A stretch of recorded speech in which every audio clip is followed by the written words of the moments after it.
sont les principes et fondements de votre mouvement politique Génération Citoyen ? Eh bien écoutez, je suis vice-présidente aujourd'hui de Génération Citoyen, mais je suis comme beaucoup de nos concitoyens en France, d'abord quelqu'un qui travaille, qui élève ses enfants aussi, donc je suis maman, je suis chef d'entreprise, et ça depuis 15 ans maintenant, et puis avant cela, j'étais même chercheur, donc vous voyez, et je suis tombée dans la politique, mais comme beaucoup de Français. On en parle tous dans les repas familiaux, on en parle à la pause café au travail, on en parle avec ses amis, ses relations. Et en réalité, ça occupe énormément de temps dans notre vie personnelle. Et souvent, peu de gens franchissent le pas de l'engagement au sens politique du terme. En revanche, nous sommes très très nombreux à nous engager sur des actions locales, sur des actions associatives, prendre des missions.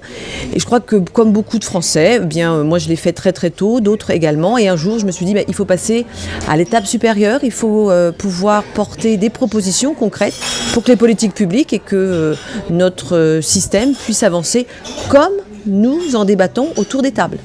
Donc, s'engager dans la vie politique. Génération Citoyen est née de cette volonté de regrouper tous ces hommes et ces femmes qui ont à cœur de faire évoluer les choses, de faire avancer un système qui aujourd'hui est extrêmement sclérosé, puisque sans renouvellement et qui souvent ne les représente pas. Très peu je suis entrepreneur, je le disais tout à l'heure, d'entrepreneurs sont représentés, mais très peu d'agriculteurs, très peu de professions libérales, très peu d'ouvriers également sont représentés dans les instances de réflexion politique, en tout cas au Parlement par exemple, et y compris au sein du gouvernement, on retrouve toujours les mêmes. Donc Génération Citoyen, c'est cette aspiration de la société civile, de cette nouvelle génération de gens qui ont envie de porter des mesures, des réponses auxquelles les Français ont droit. Et que vous inspirent les résultats des dernières élections régionales ? Alors, les élections régionales qui viennent de se dérouler avec 13 nouvelles régions, donc déjà une cartographie différente, un taux de participation qu'on aurait pu attendre à des sommets compte tenu de l'hypermédiatisation et notamment des débats nationaux qui sont intervenus dans le débat régional. On a très très peu parlé, je me permets de le dire ici, très très peu parlé de contenus régionaux. On a parlé de débats liés à la sécurité. La seule compétence qui n'est pas dans la région. C'est quand même assez drôle. Donc, qu'est-ce qu'a donné cette élection régionale ? Elle a donné un prisme déjà de lecture, qui est que nos concitoyens ont été abreuvés de 3 messages. Un message du parti de droite, un message du parti socialiste de gauche, et puis un message de l'extrême droite avec Marine Le Pen. Les autres aspirations politiques sont passées inaperçues, inaudibles. J'en veux pour preuve qu'il y a eu 171 listes proposées comme en débat lors de ces élections régionales.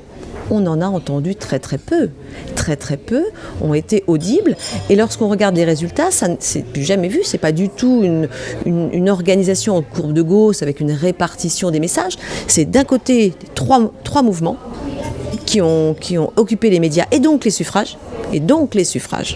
De l'autre côté, d'autres propositions, partout en France, sur tout le territoire français, qui ont recueilli moins de 5% pour de nombreuses d'entre elles, et puis autour de 1% pour toutes ces listes. Alors c'est extrêmement intéressant à regarder, parce qu'il y a en volume, énormément de listes et de gens qui se sont donc portés candidats. Quand on dit une liste, c'est pas un individu, c'est parfois 200, 250 individus. Donc énormément de personnes inconnues du grand public qui se sont investis dans des responsabilités, ou en tout cas dans une volonté de porter des responsabilités politiques, alors qu'elles n'étaient pas connues. Elles sont bien issues de la société civile, ces personnes. Elles forment aujourd'hui un bataillon extrêmement diversifié sur le territoire français, et elles sont nombreuses, puisque on a, je crois, sans dire de sottises, on va être autour de 70 listes qui sont autour de 1%, ce qui est très important. Mais mathématiquement, si on réunit ces 70 listes qui ont fait autour de 1%, on commence à avoir une volumétrie d'électeurs et donc de représentation qui devient intéressante.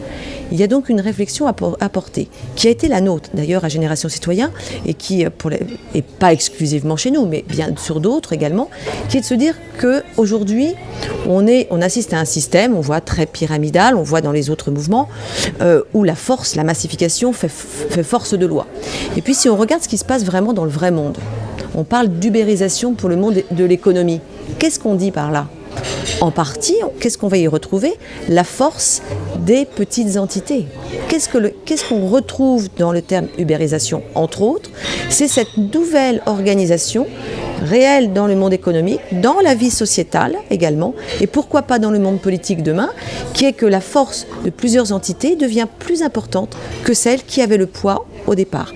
Eh bien, il nous appartient à Génération Citoyen, à d'autres mouvements qui sont nombreux, que nous avons identifiés, avec lesquels nous sommes rentrés en relation. C'était le cas du Parti libéral-démocrate, c'est le cas également du mouvement de CAP 21, de Rassemblement citoyen de Corinne Lepage, c'est le cas avec les Zèbres, avec Alexandre Jardin, c'est le cas du vote blanc avec Stéphane Guyot, c'est le cas de Ma Voix également.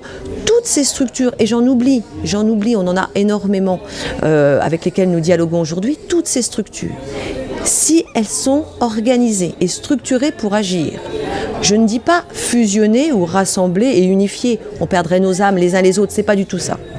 Il faut travailler comme on travaille dans les réseaux aujourd'hui.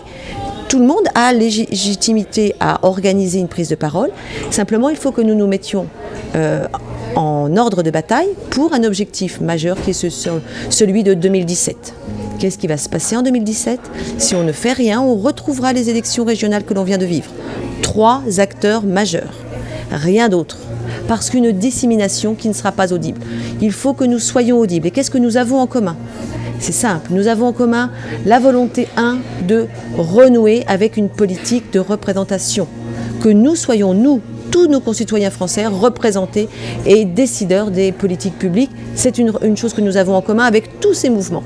Nous avons également en commun le fait d'être contre cette omniprésence de toujours les mêmes en politique. Donc c'est ce que certains vont appeler les politiques de carrière, qui en réalité sont ni plus ni moins qu'une aspiration du pouvoir qu'on met sous cloche et qu'on s'arroge le droit de conserver pendant très longtemps. Comment on fait cela ? Eh bien, on fait de l'autogénération. Donc, on a beau avoir des plus jeunes qui arrivent, ils sont sous la même cloche, ils reproduisent le même modèle parce qu'ils ont été cooptés. Donc, on est sur de la consanguinité permanente.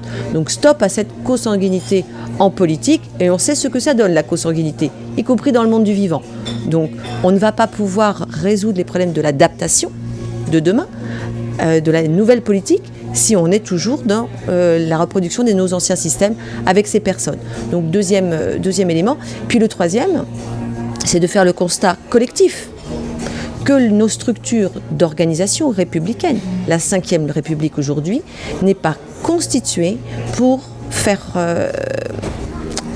accompagner le nouveau monde dans lequel la société française et le monde s'inscrivent.